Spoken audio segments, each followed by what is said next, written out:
Pranali Joshi from LJ Polytechnic. Today in this video, I will be dealing with the structure subject that is coming in the 4th semester of Architecture Assistantship.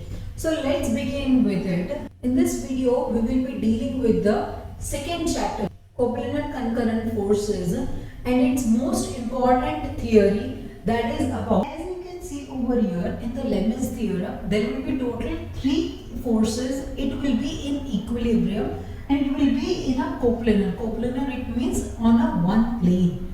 So here all the 3 forces, that is the right side, left side and the bottom force, all the 3 forces will act in an equilibrium. It will be a stagnant, or you can say a stable. So all these forces are proportionate to opposite angles with the sine angle. So if I give that P is proportionate, or you can say is directly proportional with the sine of angle between Q and R. Similarly for Q, I can say it is directly proportional to P and R. That means it becomes beta. And similarly for R, it becomes between P and Q, which is gamma. So finally I get the statement after a huge derivation, that is P upon sine alpha equals to Q upon sine beta equals to R upon sine gamma. So let us learn it in depth by the help of numerical. As we are aware that Lemmes theorem deals with the 3 forces, so now if I say with this numerical, it states that a weight of 100 kN is hung by the strings as shown in this figure. It means the figure is already given in the question, which states that to find the tension in the strings, it means we need 3 forces from which one force is 100 kN and other 2 forces. As per this figure, the degrees with the ceiling is 30 and 60 degree. It means ceiling के साथ मतलब horizontally 30 और 60 है और vertically जो 100 kilo Newton है, it will be coming over here. So our 2 strings, from these 3, 2 strings will be our T1 and T2. So our first step will be to generate a free body diagram. In order to generate our free body diagram, first we will consider this point where all the 3 forces are meeting and all are in equilibrium. So if I consider them at this point, so if I see it carefully, 30 degree line or 30 degree force is acting in the first quadrant, 60 degree force is acting in the second quadrant, and 100 kN is straight down in the southern direction.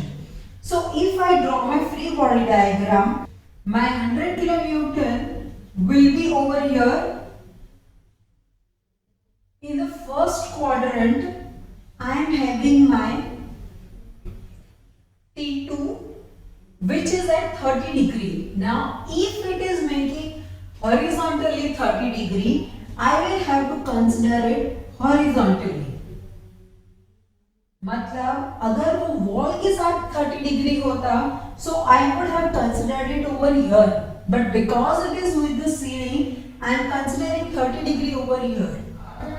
Here 60 degree is also with the ceiling. Here in the second quadrant, for the T1, 60 degree will come horizontally. So this becomes my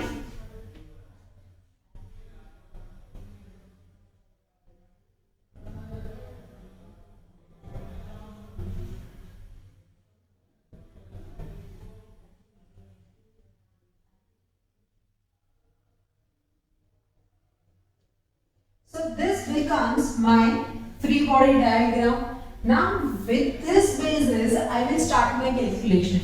We know that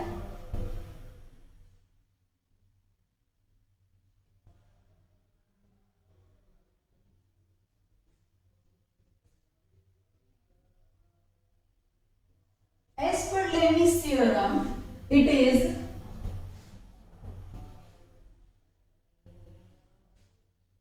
P upon sin alpha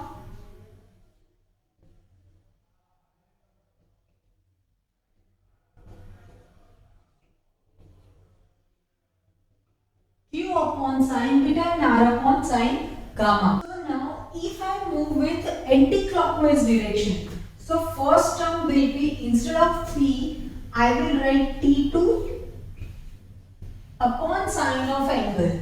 Now Leibniz theorem states that a force is directly proportional to the angle between other two forces. So angle between T1 and 100 kilonewton, which is 60 plus this entire angle, that is 90. So here it will be 150 degree, 60 plus 90. Similarly for Q. So Q, instead of Q, if I move anti-clockwise, it will be T1 sine of beta. It means the angle between, if it is written T1 in numerator, the angle between T2 and 100, it means this 30 is included into this, which will be 30 degree plus 90 degree, which will be 120 degree, and R, it means our third force, the given force, that is 100. So instead of 100, so in numerator I will write the angle between T1 and T2. I know that if I divide it by as per quadrant, 60 is gone, so 30 is remaining, 30 is gone, so 60 is remaining. Now if I sum both of this, I will get 90 degree. Now it's easy to find out, because of this first term, it's easy to find out our T1 and T2. So here T2 equals to 100 into sine 150 degree upon sine 90 degree. So our T2 will be 86.66 kilo Newton. In the same way, I can calculate T1 as, with the cross multiplication, 120 goes above,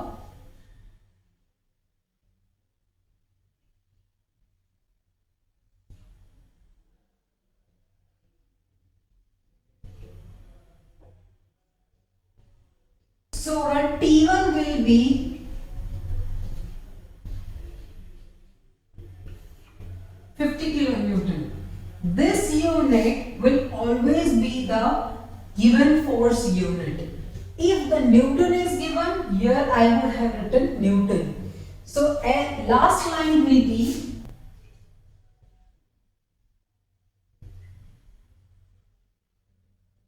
the tension in T1 is 50 kilonewton and T2 is